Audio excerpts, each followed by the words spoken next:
I think in a strange way, the president's attacks on big tech inoculate them from regulation, because I think they come across as ham-handed, and at the end of the day, they rally the left, who likely could have been partners. This could have been a bipartisan effort. There's reasons to worry.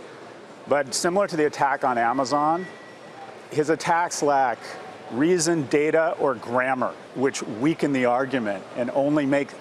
They're literally what Google is responding the way Amazon did, with data in a measured and a reasonable way. So big tech is acting presidential, the other is president.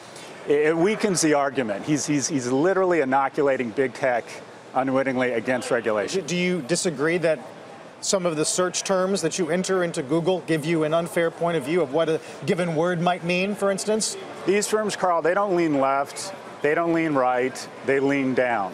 Whatever will get more clicks, more engagement, more growth, more earnings, more shareholder value. There is no bias there. Their bias is against labor costs and controversy.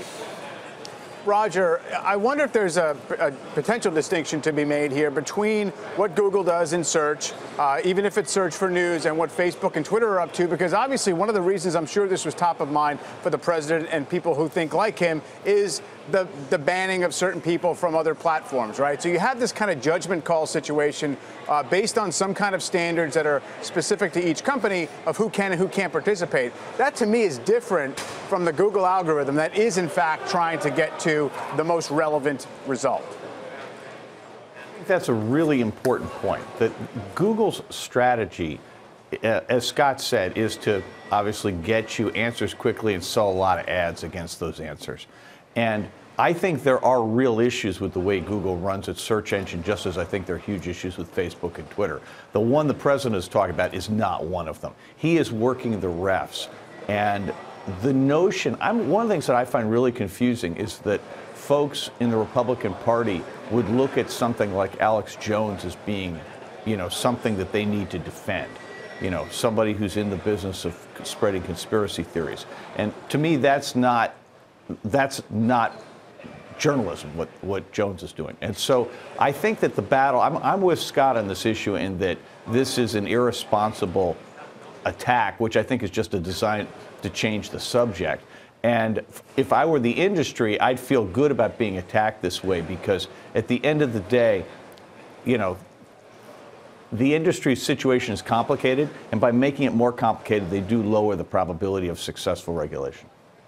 So, Roger, how would you expect Dorsey and Sandberg, and not Google, not the CEO of Google next week, but their representatives, to frame the argument next week? Well, I think Google's going to get creamed next week because they're not sending the right senior person. And so they're going to, I suspect, be cut up a bit in absentia. But I believe that the focus of this thing is going to be on lack of transparency.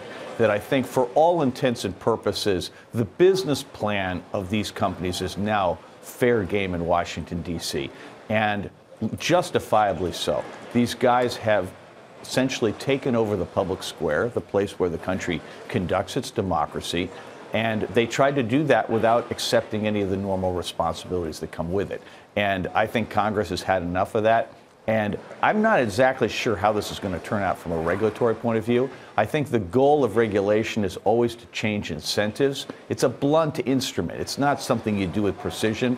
And so as a consequence, I suspect there'll be a lot of back and forth. We'll probably get privacy right before we get other things right, because it's a little bit easier for people to understand. But there's a lot going on here. And Google and Facebook and Twitter have all done stuff that Congress does need to regulate, because Congress has to protect the public interest, and these guys have been on the wrong side of that.